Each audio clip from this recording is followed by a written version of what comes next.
welcome back to our channel, and it's actually our channel. Russ is here, but he can't get in the frame, so he's chosen not to be in it. Your first married. Guys, we got married at the weekend. Yeah, we did. Yes, we did. So this is our first vlog as a married couple, but he's not coming. I'm not actually here, So I'm going with these two instead, because that's normal. So tonight, guys, we are heading out to the Fortune Theatre to see the 30th anniversary gala of The Woman in Black.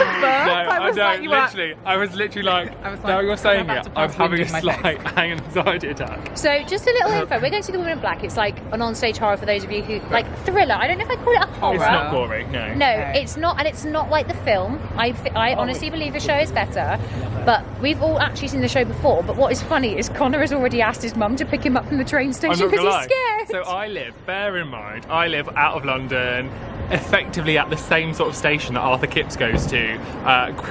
Gifford, I think is where he goes to. Like a proper old-fashioned Victorian station. I was like, I'm not getting a taxi by myself. I was like, Mum, if you're up. To like buy a woman in black costume and go and wait by that station for you the night. What do you mean a costume? She's real.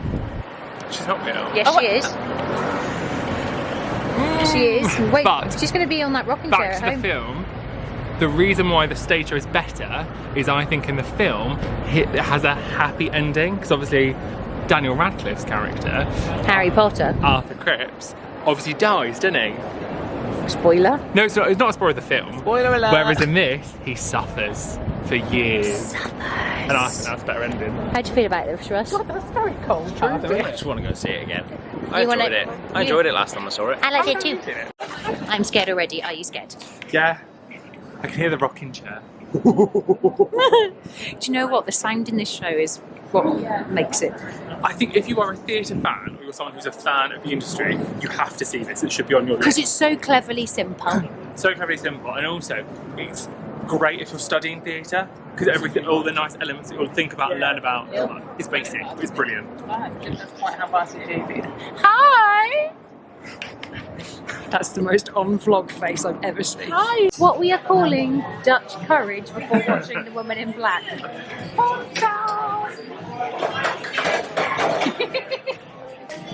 I'm excited.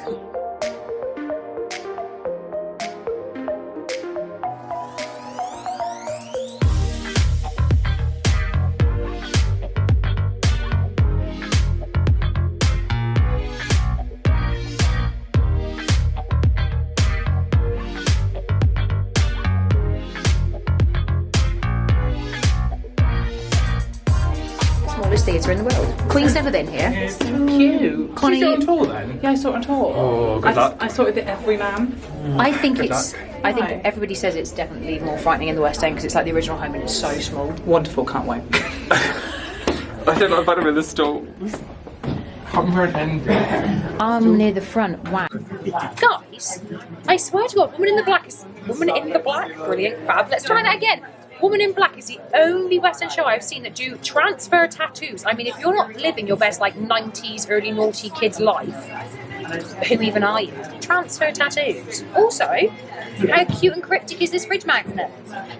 We love this. And also, if you're studying the show, cute little pencil case, isn't it? Love it. Please stand.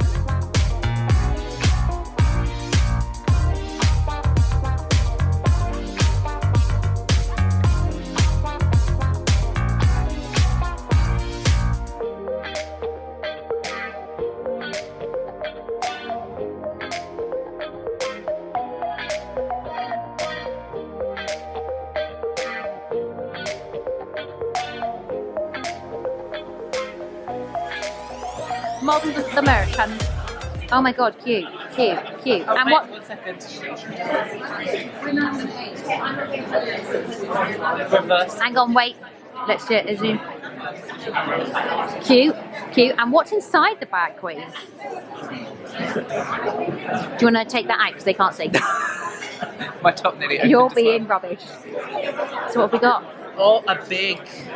Brochure. A 30-year brochure and. A copy of The Woman in Black. Yeah, hang on, it ain't focusing, hun. And that's a really nice book. And a pen. We stam. this free gift. But also, is this not the cutest copy of the book?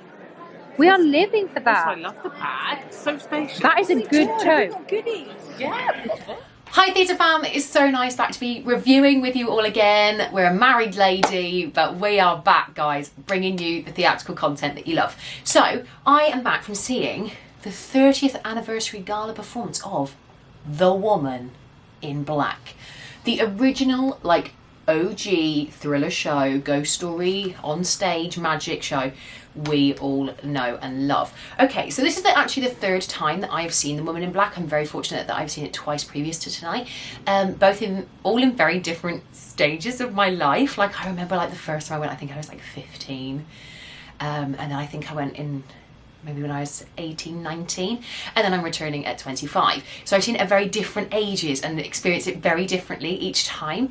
I absolutely adore The Woman in Black. I tell you why I love The Woman in Black straight off.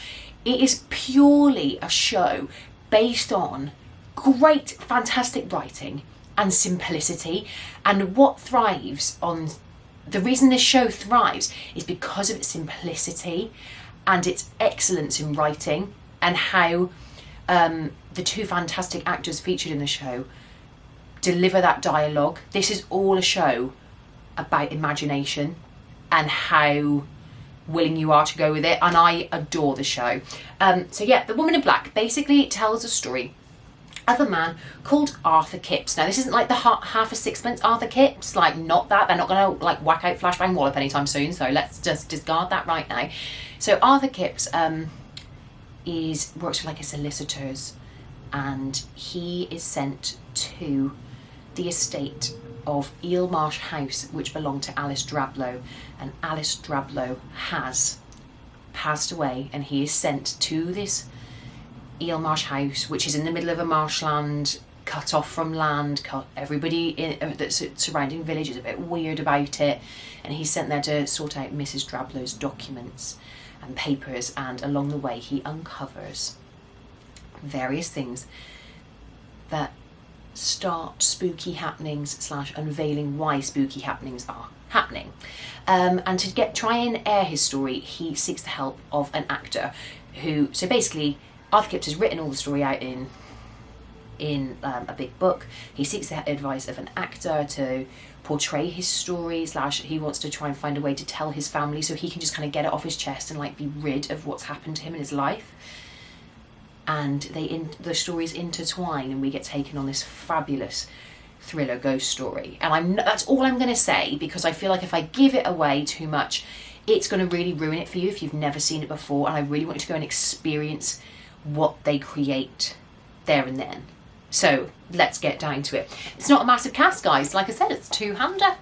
It's a fabulous two-hander, and the guys that play the two leads are Stuart Fox and Matthew Spencer. Now, I honestly have to say, with all due respect to the two casts that I've seen previous, Stuart and Matthew performed with absolute excellence on the 30th Gala. I honestly thought it was the best I'd seen it. Now, I don't know if that's maybe because I'm a bit mature and I was really sucked into the production, but I honestly think that they were wonderful. They were so wonderful. What I loved is they found really funny comedic parts of this story, which when anybody goes, oh, Woman in Black, it's going to terrify me start to finish. No. There are moments of comedy, and those senses of comedy lure you into a false sense of security, and then all of a sudden you get absolutely spooked out your seat and you're like, oh! Do you know what I mean? I just think they're such an excellent pairing, and they have both been with the show before, either on tour or in the West End or both, and I feel they are a fantastic pairing to bring back for the 30th year, and they were most definitely both on fire the night I saw them. I cannot fault them in any way at all. The director is Robert Herford, and he's directed the production since the beginning, and at the end he did a fabulous speech telling us how he basically created this off some extra Arts Council funding that he had. And he had to do it in the bar, and he was like, YOLO, we're just going to make this show. And how it came from success to success, and he stuck with it forever. And I feel like what you really get from Robin is the fact that you can tell he loves the show and he just wants it to thrive. And bravo, my friend, 30 years in the West End is absolutely incredible. Again, I was saying about the simplicity. The designer is Michael Holt, and the lighting designer is Kevin Sleep, and the sound designer is Gareth Owen, original sound designer Rob Mead. That creative design team creates something so special and so simple, and that is why the show works. Sometimes I think when you like, for example, right, when you go on a haunted house ride, this is maybe not the greatest comparison, but it's the best, closest I can see. It's a bit overdone and you're like, wow, this is garish and rah. Whereas what The Woman in Black does, it's very muted in its palette, it's very kind of sepia toned at points, it's very kind of black and white, it is what it is. But like, there's not a lot of set at all, like at all. And I think sometimes that sparseness is what kind of lets you kind of live in the moment, because you're not sure when something's going to happen or where it's going to come from. It's all to do with like gauzes and lightings and gobos, and it's a beautiful design that thrives in simplicity. And again, this show thrives in simplicity. It's just incredible. I love this show so much. The original novel, I've just lost it, is by Susan Hill. Is that right? Bear with. She gonna find it. She gonna find a thing. Lost it. There we go. So yeah, the original novel is by Susan Hill, and it's been adapted by Stephen Mullertratt. Yeah, adapted by Stephen Mullertratt. Yeah, that's right, Stephen Mullertratt. Cool, great, can't speak. But combined with like the original concept from Susan's book and then Stephen's adaptation, you do not lose anything. I feel like sometimes when things are taken from a book adaptation, a film adaptation, a movie to a musical, sometimes you really lose things, and that's definitely not lost in The Woman in Black. Yes, it is frightening, and if you are of a very, very, very nervous disposition, I highly advise that maybe this isn't the show for you. However, like, I cried on the Haunted Mansion ride at Disneyland. I'm spooked extremely easily. I have a very wild imagination, and I'm just like, okay. And you know what? I love The Woman in Black because it's smart. It's so, so clever and so intelligent, and that's what I love about it. And I live in the moment. It's not like scare. It's not like that. It's not that. It's actually, it's a story about loss and grief and finding things that lead you to other things, and a ghost story, a really well done ghost story. So I'd like to say congratulations to the entire cast from all over the years and all the creators involved over the years that have been part of The Woman in Black. You have totally aced and deserve your 30-year celebrations. I was privileged to be there. So guys, get your tickets. I think for this month as well, they're doing £30 seats over all levels for 30th Gala. Check that, but that's definitely a ticket off on at the moment, so go and check that or call the box office if you would like to go and see the original West End ghost story. Take care guys, I will see you soon. Bye bye.